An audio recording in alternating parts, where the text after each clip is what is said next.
ന്യൂട്രലാണെന്ന് ഉറപ്പ് വരുത്തുക, ഇഗ്നീഷൻ കൊടുക്കുക, ക്ലച്ച് പതിയെ അമർത്തി ഫസ്റ്റ് ഗിയറിലേക്ക് വണ്ടി മാറ്റുക, പിന്നെ പതുക്കെ ക്ലച്ച് വിടുക, അതിനനുസരിച്ചിട്ട് ഇങ്ങനെ ആക്സിലേറ്റർ കൊടുക്കുക, വണ്ടി മൂവ് ചെയ്യാം. ഇങ്ങനെ നമ്മളൊരു 100 വർഷം ഇരുന്ന് എഴുതി പഠിച്ചാലോ പറഞ്ഞു പഠിച്ചാലോ നമ്മൾ ഒരിക്കലും ഒരു വണ്ടി ഓടിക്കാൻ വേണ്ടി പഠിക്കില്ല, ഒരു കാർ ഓടിക്കാൻ വേണ്ടി പഠിക്കില്ല. കാർ ഓടിക്കാൻ പഠിക്കണമെങ്കിൽ നമ്മൾ ഓടിച്ച് തന്നെ ശീലിക്കണം. അതേപോലെയാണ് മക്കളെ ജെയുടെ എക്സാം എന്ന് പറഞ്ഞു കഴിഞ്ഞാലും നമ്മൾ മോക്ക് ടെസ്റ്റുകൾ എഴുതി തന്നെ നമ്മൾ എന്ത് ചെയ്യണം, ശീലിക്കണം. എന്നാൽ മാത്രമേ ഒരു എക്സാം എഴുതുന്ന സമയത്ത് നമുക്ക് എന്തെങ്കിലുമൊക്കെ പ്രശ്നങ്ങൾ ഉണ്ടാവുമോ, അല്ലെങ്കിൽ അത് അങ്ങനെ വന്നു കഴിഞ്ഞാൽ നമ്മൾ എങ്ങനെയാണ് ആ സമയത്ത് അതിന്റെ ആ സ്ട്രാറ്റജി മാറ്റി അതിനെ പരിഹരിക്കുക എന്നുള്ള പല കാര്യങ്ങളും നമ്മൾ എന്താക്കുള്ളൂ, പഠിച്ചെഴുതുള്ളൂ. So mock test is very important. പ്രധാനമായും മോക്ക് ടെസ്റ്റിലൂടെ 2 കാര്യങ്ങളാണ് നമ്മൾ നേടിയെടുക്കേണ്ടത്. ഒന്നാമത് എക്സാമിനേഷൻ ഹോൾ സ്ട്രാറ്റജി പ്ലാനിങ്. അതായത് എല്ലാ കുട്ടികളും ചോദിക്കുന്ന ഒരു ചോദ്യമാണ്, സാർ ആദ്യം ഏത് എഴുതണം, ഫിസിക്സ് എഴുതണം അല്ല കെമിസ്ട്രി എഴുതണം അതേപോലെ മാത്സ് എഴുതണം? എല്ലാ കുട്ടികളും ചോദിക്കുന്ന ഒരു ചോദ്യമാണ്. ജനറലി നമ്മൾ പറയുന്നത് ആദ്യം കെമിസ്ട്രി എഴുതുക, പൊതുവെ അതാണ്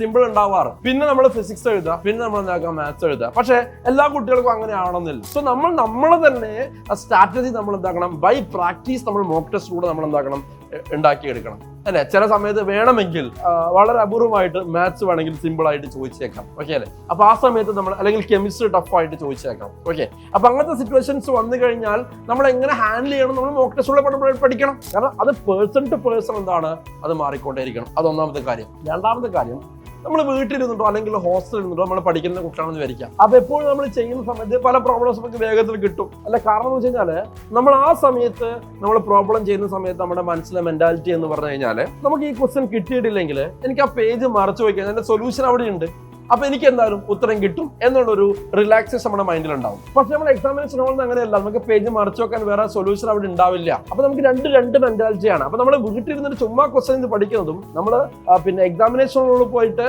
അവിടുന്ന് ക്വസ്റ്റ്യൻ ചെയ്യുന്നതും രണ്ടും എന്താണ്, വ്യത്യാസമാണ്. അപ്പോഴാണ് നമുക്ക് ഒരു ടോപ്പിക്ക് തറവായോ ഇല്ലയോ എന്ന് ഒന്ന് വ്യക്തമായിട്ട് എന്താക്കുക, മനസ്സിലാക്കുക. അപ്പൊ അതാണ് രണ്ടാമത്തെ കാര്യം, നമ്മൾ തന്നെ നമ്മളെ സെൽഫ് ഇവാലുവേറ്റ് ചെയ്യുക, ഓക്കെ. അതാണ് രണ്ടാമത്തെ കാര്യം. അത് മാത്രമല്ല നമുക്ക് എല്ലാ ചോദ്യങ്ങളും നമുക്ക് കിട്ടണമെന്നില്ല. കാരണം ഇതൊരു ജെഇ ആണ്, അത്രയും എന്താണ് പിന്നെ വാസ്റ്റ് ആയിട്ടാണ് അതിന്റെ ക്വസ്റ്റ്യൻസ് കിടക്കുന്നത്.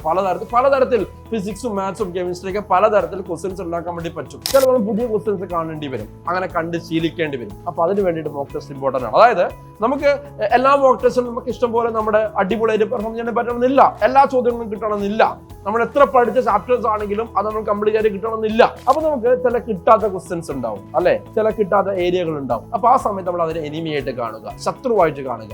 എന്നിട്ട് അന്ന് രാത്രി തന്നെ അവനെ എന്താക്കണം, നമ്മൾ അടിച്ചൊതുക്കി കീഴ്പ്പെടുത്തണം. അതായത് ആ ക്വസ്റ്റ്യൻ നമ്മൾ പഠിച്ചെടുക്കണം, ഓക്കെ. അപ്പൊ നമുക്ക് നമ്മുടെ ലെവൽ മെഷർ ചെയ്യാനും എന്താവും, നമ്മൾ അത് ഉപകാരപ്പെടും. പക്ഷെ ഒരു മോക്ക് ടെസ്റ്റിന് ഒരു ക്വസ്റ്റ്യൻ കിട്ടിയിട്ടില്ല എങ്കിൽ അടുത്തൊരു മോക്ക് ടെസ്റ്റിന് സെയിം ക്വസ്റ്റ്യൻ വന്നു കഴിഞ്ഞാൽ നമ്മൾ കിട്ടാതിരിക്കരുത്. ആ രീതിയിൽ നമ്മൾ എന്താക്കണം, ആ കോൺസെപ്റ്റ് തറവാക്കി പഠിക്കണം. റെഡിയല്ലേ? Xylem തരുന്ന മോക്ക് ടെസ്റ്റുകളിൽ ഏറ്റവും ഇമ്പോർട്ടന്റ് ആയിട്ടുള്ള സംഭവമാണ് GIB എന്ന് പറഞ്ഞാൽ ഗ്രേറ്റ് ഇന്ത്യൻ ബാറ്റിൽ. നമ്മളത് CBT ആയിട്ടാണ് നടത്തുക, കമ്പ്യൂട്ടർ ബേസ്ഡ് ടെസ്റ്റിലാണ് നടത്തുക. അത് ആക്ച്വൽ JEE എങ്ങനെയാണോ അതേപോലെ തന്നെ നമ്മൾ സിറ്റുവേഷൻ ക്രിയേറ്റ് ചെയ്ത് നിങ്ങൾ ഹോൾ ടിക്കറ്റ് ഡൗൺലോഡ് ചെയ്ത് കമ്പ്യൂട്ടറിൽ പോയി. കാരണം നമ്മൾ ഈ പറഞ്ഞ CBTയിൽ ഒരുപാട് നമ്മൾ ഇതുവരെ കേൾക്കാത്ത ടേംസ് ഉണ്ടാവും. അതായത് പിന്നെ എന്താണ് മാർക്ക് ഫോർ റിവ്യൂ, ആൻസേർഡ്, അങ്ങനെ പല ടേംസും ഉണ്ടാവും. ആ ടേംസ് ഒക്കെ നമ്മൾ പോയി പരിചയപ്പെടണം. അത് നമ്മൾ ഒറിജിനൽ JEEക്ക് പോയിട്ട് അവിടെയാണോ അതൊക്കെ കണ്ട് പഠിക്കേണ്ടത് അല്ല. അതിന് മുമ്പ് നമ്മൾ എന്ത് ചെയ്യണം, പ്രാക്ടീസ് ചെയ്യണം. അപ്പൊ അത് പ്രാക്ടീസ് ചെയ്യണമെങ്കിൽ നമ്മളത് ഇഷ്ടംപോലെ എക്സാംസ് എഴുതണം. അങ്ങനെ പോയി അവസാനം നമ്മൾ കൂളായിട്ട് ഒരു മോക്ക് ടെസ്റ്റ് എന്ന ലാഘവത്തോടു കൂടി നമുക്ക് ആക്ച്വൽ ചെയ്താൽ വേണ്ടി പറ്റണം. അത്രയും മോക്ക് ടെസ്റ്റുകൾ നിങ്ങൾ എഴുതിയേ പറ്റുള്ളൂ. അപ്പൊ സ്വാഭാവികമായും അടുത്ത നിങ്ങൾ ചോദ്യം, സാർ ഇത്രയും മോക്ക് ടെസ്റ്റുകൾ നമുക്ക് എവിടുന്ന് കിട്ടും?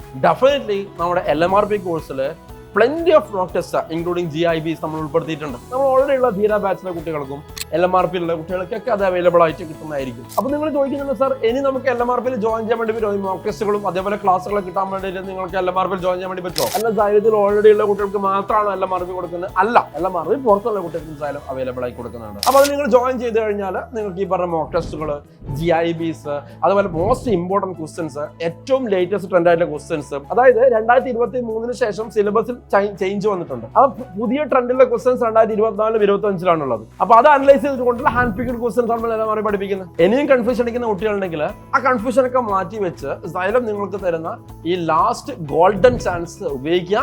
നമുക്ക് എന്തായാലും 2026 JEE മെയിൻ ക്രാക്ക് ചെയ്യണം, ക്രാക്ക് ചെയ്തിരിക്കും.